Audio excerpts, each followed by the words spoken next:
او د هغه سره راغلي ټولو میلمنو ته د خپل کلي د خپل کالونۍ او د خپل طرف نه د زړه د کومې نه هرکلی ویم په خیر راغلی ستړي مه شئ. په پنډال کې ناست د ټولو میلمنو زه ډېره شکریه ادا کوم چې خپل ټول قیمتي وخت دا کو او رالل او په دې ګڼه کې په دې شمولیت کې زموږ سره شرکت وکړو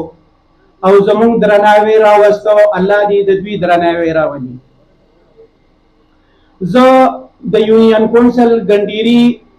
د تنظیم هم ډېره شکریه ادا کوم چې هغوی موږ سره په رابطه کې وو، سات په سات یې موږ سره رابطې کولې.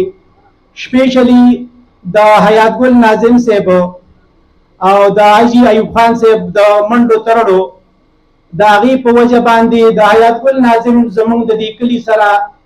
یو خصوصي مینه وه.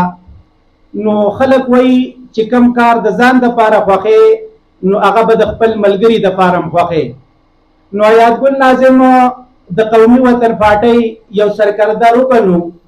نو هغه په دغه پارټۍ کې موږ ځان سره شاملول غوښتلو، په موږ خوشحاله او موږ د هغه د وجې باندې د ټول کلي د یو خوا بل خوا چې څومره ګاونډ دی